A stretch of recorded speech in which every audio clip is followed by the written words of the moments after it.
This is one of the very few places in Middletown, California that survived. Took a walk with my son around, I think it was 1 o'clock or something, and could see up over the hill, orange. I got in my car, I called my son, I told him, Ami, it's an emergency.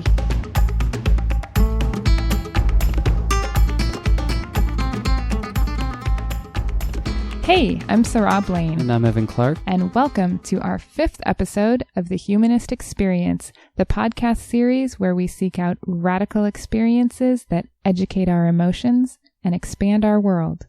On this episode, we'll be talking about art and its role in human life and community.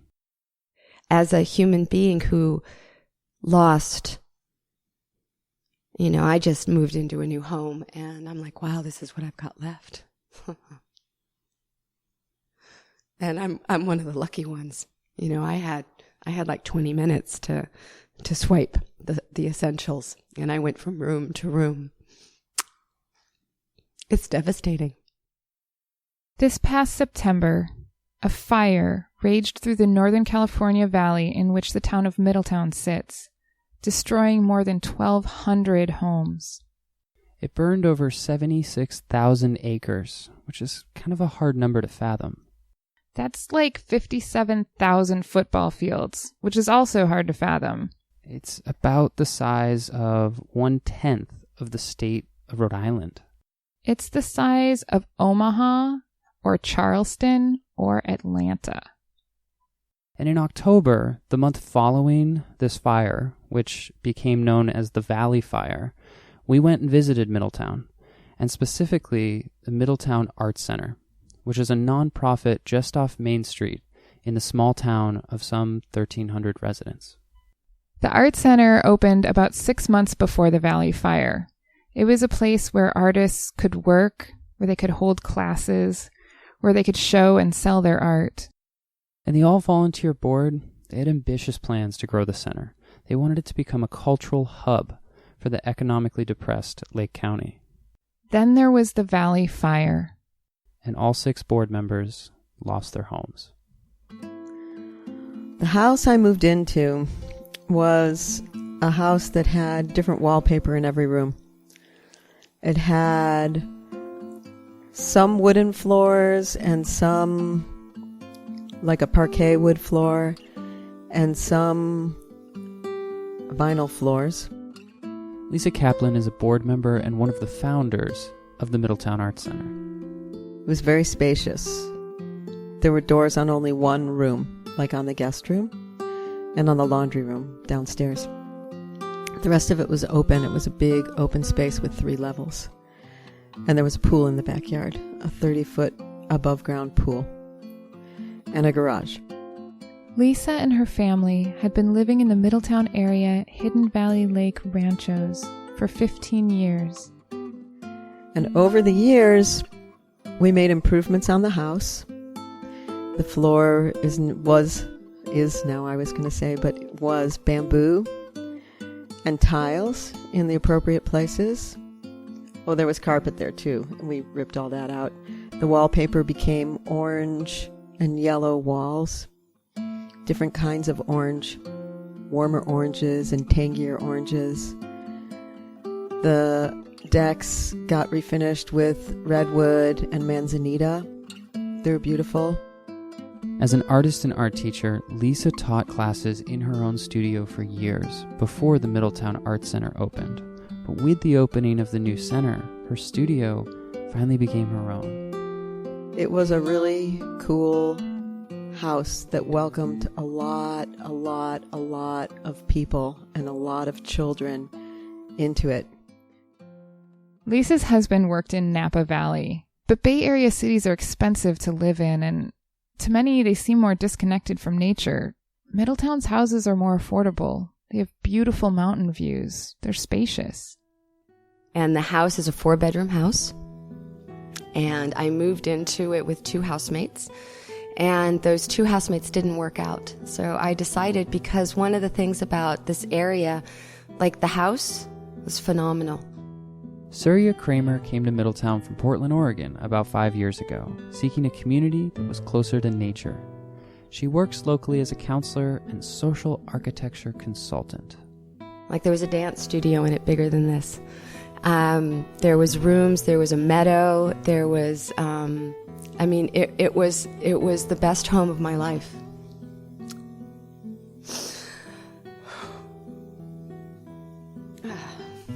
And I loved it. Homes were lost, but also communal spaces, businesses, art studios, tools, paintings, and the Eco Arts Sculpture Walk, an annual event showcasing work of local and regional artists, was destroyed. It was art in dialogue with nature, so it was a lovely exhibition, and people would come and they'd walk the trail, and it made them so happy to walk the trail and not only be filled in their eyes and soul and spirit and bodies with like the smells and the beauty of nature, but also little productions of wonderment called art along the way. And so during the fire, we were in the midst of our 13th exhibit. Everything burnt. But some of the sculptures withstood the fire, and when we visited Middletown, some of them were on display in the Middletown Art Center, which also survived. There were 5 pieces left out of 23 or so that survived. There's a couple of them here right now. And then later when I went and I got my sculptures out of the Eco Arts, we didn't have the proper tools because I hadn't communicated properly with my friends what we would need. And we were only able to get one of the sculptures out. And the EPA was making camp right out in the parking lot of the where we do the sculpture walk of the park to, for collecting hazardous materials. And so they were moving this trailer in front of the gate, in front of the fence. So we weren't going to be able to get out. So they told us you only have 5 minutes left to get out. And I bawled and screamed and wailed and cried so hard in my car. And that was my catharsis. Now, with recovery efforts underway, art is one of the essential elements sustaining a sense of community in Middletown and the surrounding area. We'll be sharing many stories of loss, but this episode actually isn't about what was destroyed in the fire. It's about the role art is playing in a community recovering from devastation, and how humanist values like community, innovation, and sustainability are bolstered by art. Unlike many of our episodes, this one isn't our story of interacting with a social issue. It is the story, however, of artists and activists interacting with their community and the arts following a shared trauma. When we visited Middletown, we were essentially coming as disaster tourists. We were anxious about whether we'd know the difference between witnessing grief and appropriating it, unsure whether it would be intrusive to ask people about their experiences with the fire and all they'd lost in it just a month earlier. But when we stopped in the Middletown Art Center to view the art, we stumbled onto a community of artists and changemakers who wanted to share their stories as a call to action because they have big plans for their community. The thought that had been nagging in the back of my head was, this is a national emergency. The global eyes are on us. How we respond can make a difference. I just knew that because of this global spotlight, if we could get really clear around what it was that we wanted to develop and put it out there, we could talk to people like you, and it would get, broadcast. Fairlight Algren moved to Middletown from Minnesota with her son a few years ago on the heels of a divorce. She talked to us about how she was immediately drawn into a local movement aimed at cultivating a cultural hub for the arts and spurring sustainable economic development in Middletown. Within 3 days, we were invited to this big community roundtable where they're trying to put together an art gallery downtown, and that was very exciting to be a part of. This was starting up. You could see that there was this energy that was coming through town, and it was fun to be in on the ground level of that. Economic development had been a priority for community leaders because even before the Valley Fire, Middletown faced serious challenges. Lake County is among California's poorest, with a fourth of the population living below the federal poverty level. Most of the residents are either retirees or commuters, and unemployment consistently exceeds state and national averages. But local artists and small business owners were beginning to work on strategies to change that. Organizers in Middletown talked to us about research they'd read from organizations like the Brookings Institute, the National Endowment for the Arts, and the American Planning Association.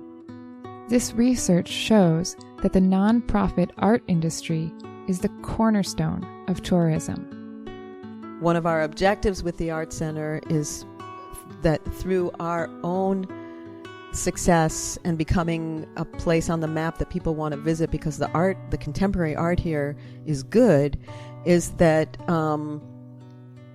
the businesses in the area will also thrive because of that. Art attracts audiences.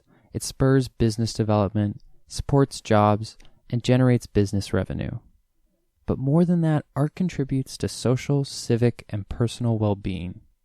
Research has shown, and the president's office, and anybody who knows anything about community development in contemporary thinking knows that the arts play a vital role in sustainability of communities, because it's not just to have the basics of like food, where you get your food and where you go to school. It's like there has to be a place where people can be and feel enriched, whether it's in terms of creating things or it's in terms of looking at things that they find beautiful or amusing or interesting, or that strike them emotionally. 6 board members, a whole bunch of community supporters and volunteers banded together and opened the Middletown Art Center in March. And that actually gave Fairlight a place to introduce her own new venture. I have a company called Goddess of the Mountain, started the same time that the Middletown Art Center opened up. I debuted my chocolates at their first opening in March. And there was another arts and culture enterprise that launched around that same time just down the street. So we are in Move Like You studio, which is a shared passion of Heather Christensen and I. She built this studio. It was something else altogether in this wonderful, this is one of the very few places in Middletown, California that survived. Suryas relocated to Middletown 5 years ago to be near Harbin Hot Springs, a retreat centered around spring-fed pools. Harbin served as a tourist attraction and provided employment for more than 300 locals. It's like there's hot and cold pools, and there's a movie theater, there's a health food store. Over the years, it's built itself out. So there's a cafe, the Blue Room Cafe, that's been there since forever, since the inception. But the place where you can get salads and amazing sandwiches and smoothies by the pool and the decks. And it is clothing optional. And so this is really home to me. Then, on September 12th, amidst regional records for warmth and drought, a wildfire of unknown origin swept through the town. It knocked out the electricity powering the pumps that brought water to Middletown's fire hydrants. Took a walk with my son around, I think it was 1 o'clock or something, and could see up over the hill, orange. I was here. One of the volunteers were getting ready to evacuate. Another one had just evacuated 2 here. Then we went out in the street and we're watching as Harbin is burning. And everybody who was in the street is going, Harbin was evacuated. Now what? What's next? What's going to happen?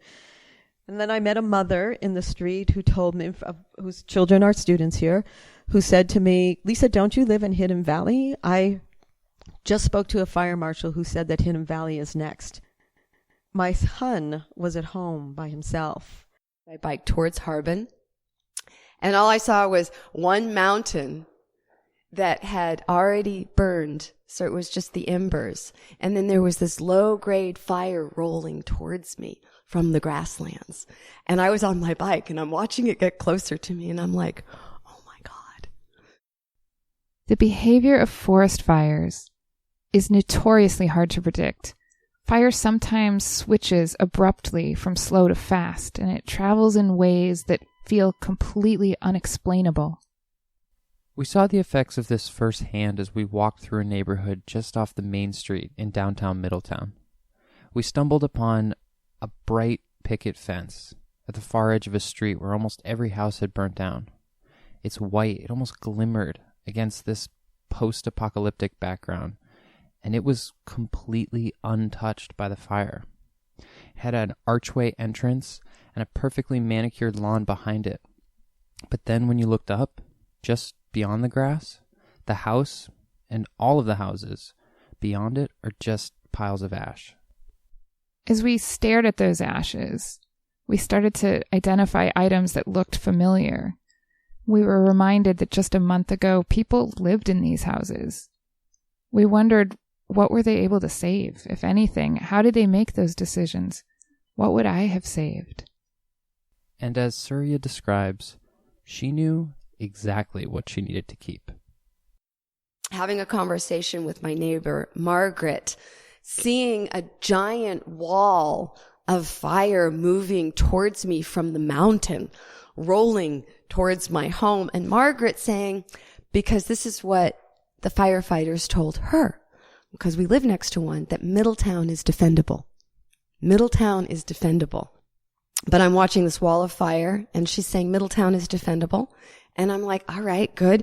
But there's something incredibly important, and that's one of the things that I didn't mention, is that my home was an art gallery to my mom's work. There were 40 original paintings. The house is 4 bedrooms. Almost every room but one was decorated in a way that honored her art gallery. And I went, when I saw that wall coming towards me, I'm like, I don't care if it's defendable. I'm not taking any chances. And I went and got my neighbor Margaret and her grandson. And we rapidly went through the whole house taking down just her art. I had so much other art I was blind to. Like the painting that my mom got from India for her 30th birthday, I didn't see it. I'm like, the only thing I saw was my mama's art, and I got every single one of them. Art is one of the ways people communicate. We remain connected to the stories from human history, not just through facts, but through artifacts. The art Suryas' mother made was a way for Suryas to remain connected to her mom and to share with others the values, ideas, and hopes that inspired her art. It was a way of connecting her history to her future. Her mom's art contributed to her sense of meaning and completeness. And while other things in her home mattered, most of them were just things, and they simply didn't matter as much. And then I heard 5-minute evacuation. I heard mandatory evacuation. Mandatory evacuation. And then and I go outside and I say, well, do I have a half an hour, an hour? And he's like, lady, this thing could be here in 2 minutes. I'm like, the fire was rolling here when I went to go packing. And it was like the reality burst. And I went from room to room, getting the cream of every single room. I didn't miss a fucking room. It was like if I had taken the time to get everything, I would miss a room. So I literally went from room to room. And so, what I took was the cream of everything that I owned. And then about 95%. And I keep reflecting on it, if I had my photo albums from childhood visual, I would have grabbed them. So some of the cream bubbled down into the heat. But I was lucky. I left feeling I can live complete. I felt like the other, because of what I got, I was lucky. I am. While Suryas was rushing to save her mom's art, Lisa was rushing home to get to her son before the fire did. I got in my car. I called my son. I told him, Ami, It's an emergency. You have to get the cat, find her cage, get enough clothes. I'm coming. We're packing up. We're going. We're out of here. And then I called my husband, and he works in the Napa Valley, and I called him and said, it's an emergency. We're leaving. And we made arrangements where we would meet. And, in 30 to 40 minutes, we got sleeping bags, sleeping mats, the dogs, the cat, a little bit of clothes for me, a little bit of clothes for my husband, my son's suitcase, and some grapefruits and avocados and lemons.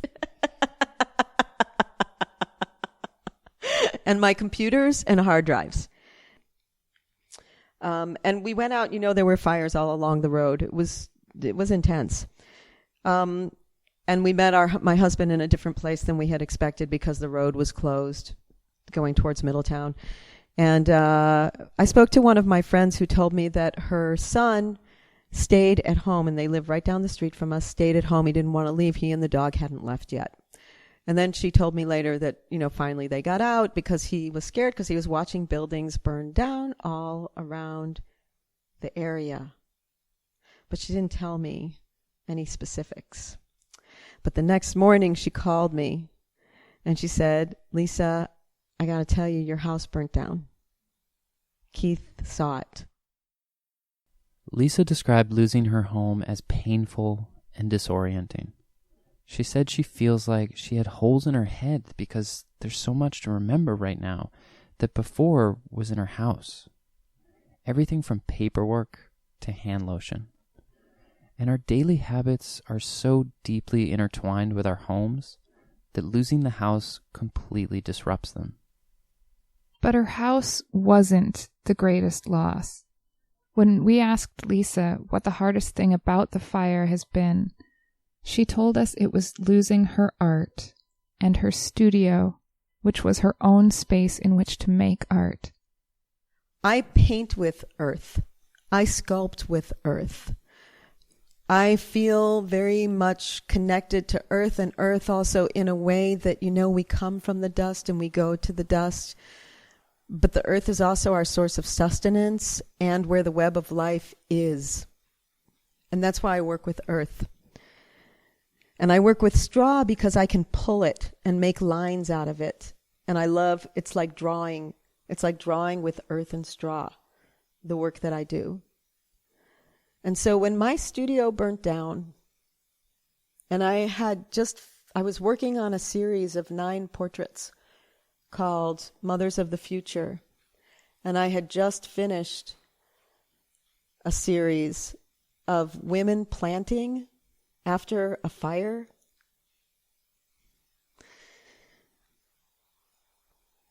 I don't know, man.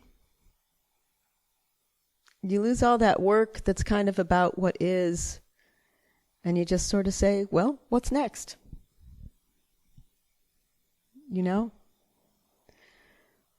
So that's the most painful thing that I lost in the fire is my work and my place, which was finally my own to make my mud pies in. Fairlight's losses were different. She didn't lose her house, but a month earlier, a motorcycle accident killed her boyfriend. And that loss, it framed her experience of the fire. The very first time they put up the CAL FIRE map, it looked like my house was right in the middle of the red zone. There was no way that it could possibly exist. And so I prepared, I just accepted that, and I was okay with that. And a tiny part of me was actually feeling a little bit liberated by that now I didn't have to clean that room that has been collecting all the stuff that needs to be gone through. And luckily, I felt very at peace with the whole idea because the month before the fire happened, I lost my boyfriend. He was killed in a motorcycle accident. And that really put a whole perspective on it for me, that this was, even if my house was lost, well, my son was with me. My cats were there. I saved my art. I saved my business paperwork and the raw cacao that I got from Ecuador that isn't available anymore that I would need for my chocolate business. Everything else could be repurchased, and it really didn't matter. Now Fairlight, Lisa, and Suryas are fighting to keep the things that do matter, starting first and foremost with their community. When I came back, the 3 days after the fire, I came back. And I walked into Harvesters, which is our next door. Harvesters is Middletown's family-owned grocery store. It's just across the street from Move Like You Studio, where Suryas teaches. It's the only grocery store in town and one of the few remaining employers. I walked into Harvesters and I felt the shock and awe and trauma in the smiles and in the normalcy and in the normalizing of what just happened. And I walked in and then my nervous system felt at home, like this is where I belong because I know I can help and I can't go anywhere else. Suryas told us that the founder of Move Like You Studio, Heather Christensen, left after Harbin Hot Springs burned. She felt like she burned too, and that she had died in the fire. But Suryas stayed, and she holds classes for people to express their trauma from the fire with movement and dance. Along with the neighboring Thai restaurant and health food store, Move Like You hopes to provide some stability to a community whose cohesiveness is being challenged. We are dispersing here. There's no work and there's no housing. So what do you have to stay for? And I feel like I'm, in some ways, swimming uphill against a stream that's going down. And the down, of course, is all the people that are leaving, that are like falling through this big, open kind of dam where they're just like going out. And I'm like, but wait. But I know they won't wait. It's like maybe they'll come back. Lisa, Suryas, Fairlight, and many other change makers in Middletown have spent a lot of time thinking about what it takes to make a sustainable region that people will stay in, visit, and come back to. Well, my closest friends were the ones who lost their homes. So that's difficult to watch them. And they're still like dealing with the uncertainty of it. I have everything that I need and more. And so it's just been about sharing what I can share. And above and beyond that, just putting my time and energy into this solution, which is bigger than the fire. The fire is, is a great catalyst for us to really collectively want to do something about it now, right? And so, yeah, that's where all my energy is going, is to how do we turn this into a positive so that when we're all done collecting the insurance money or not, or everybody's got their home rebuilt or not, can we live here? Because it's difficult to live here. It's really, really tough. And that's why I landed here, because it was cheap to live here. But it's cheap to live here because it's so difficult to work. You can't really find a job. Despite the difficulties of living and working in Middletown, Fairlight, Suryas, and Lisa all chose to stay because they saw a way to help. They had a vision of a thriving, innovative, ecologically conscious community with art at its center. Lisa reiterated to us again and again that art is critical to the progress of culture and community. So we looked it up, and she's right. Not only is art a proven boon to economic development, but it's a powerful resource for building healthy communities and processing grief. From neuroscience to urban planning, everywhere we looked, we found that art is shown to contribute to human well-being. And modern cognitive science tells us that making meaning out of senseless acts is one of the ways resilient people are able to healthfully transform trauma. Art can be a tool in this process. Well, my piece was called We Are Refugees and the Birds Still Sing. And so it was an installation with a fence, and the little boy was holding onto the fence, and the little girl, presumably his sister or cousin or something, was pointing up at the sky, saying, we are refugees, but the birds still sing. So a little piece of hope in that situation. And it was really an homage sort of to the Syrian refugees and the refugee crisis throughout the world. And this was before it got big press, which happened soon after this summer. And I came to terms in that initial ride after the wailing that, that, okay, if I have just the girl, it's okay because she's the optimistic one, and that's where we need what we need. The I am a refugee and the birds still sing. We need that piece right now. So if I lose him, it's okay. But I really didn't want to lose him, of course. So now the piece that's in here is just the little girl because I don't need a fence for her. And she's saying, I am a refugee and the birds still sing. And because she has ashes all over her, she hearkens to our own situation here of being refugees from the fire. Before the fire, the Middletown Art Center set out to enrich the lives of people in the region through the arts and through the accompanying economic development and growth. In its aftermath, the fire has left a blank canvas, a devastated community full of refugees who need a little piece of hope. With the Art Center serving as a cultural and civic hub, artists, business owners, activists, and other change makers are bringing hope to one another and working to boldly reinvent Middletown.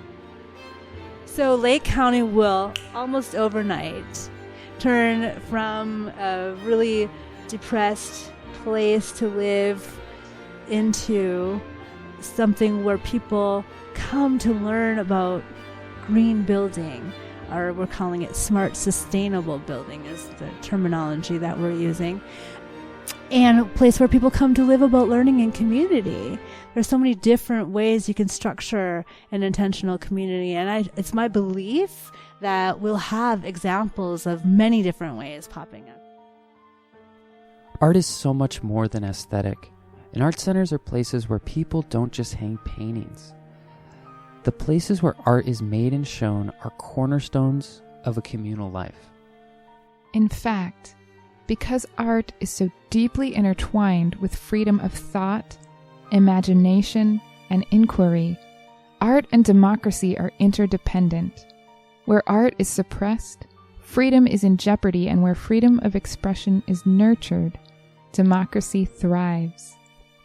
And it's thriving in Middletown, where a new nonprofit, Valley Fire Phoenix Rising, is bringing people together.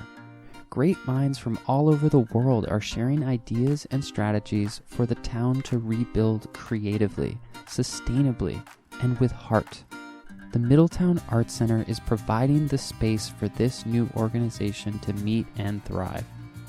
And the center continues to offer free art classes to people who have lost their homes and gives small grants to artists and other community members who are struggling. There is still so much need. Many people remain in temporary housing. Hundreds of people are without jobs. And residents who are renters, they received virtually no support from insurance or FEMA. We really hope you'll consider supporting these incredible community leaders in the innovative, transformative work they're doing, not the least of which is making art. The overarching series of classes that we're offering is called Beyond the Fire with Art, and donations can be made to P.O. Box 1616, Middletown, California 95461, or you can visit our website at www.middletownartcenter.org. We have a donate button there, or you can send things to Middletown Art Center either via the P.O. Box if it's from U.S. Post, or UPS or FedEx to 21456 Highway 175, Middletown, California 95461. We welcome all art supplies and donations of materials, tools. Oh, people lost tools, screw guns and saws and hammers and all kinds of things. God, we lost so much, people. We just lost so much, and so many of us lost so much. If you would like to support the work of the folks you heard in this episode, please visit our website at humanistexperience.com. Once again, that's humanistexperience.com. That's where you'll find links for the Middletown Art Center, and Valley Fire Phoenix Rising. You can also follow us on Facebook, Twitter, and Instagram. If you like what we're doing, please consider giving us a positive rating on iTunes or whatever fancy podcast app you use, and share the podcast with your friends. Special thanks for this episode go to Our overlord of hopes and dreams, Gustavo Youngberg, our guests, Lisa Kaplan, Seráh Kramer. and Fairlight Algren. The Humanist Experience is produced in collaboration with Unbelievers Media, LLC, Spectrum Experience, and the Skeptic Examiner. We're your hosts, Evan Clark And Seráh Blaine, and we'll see you next time. Are we recording? Yes. I just feel like anything I say could be used as an outtake, so I need to be careful. You do. Okay, I'm going to do that and that. Oh. Happy and relaxed, but not too happy, because this episode is sad.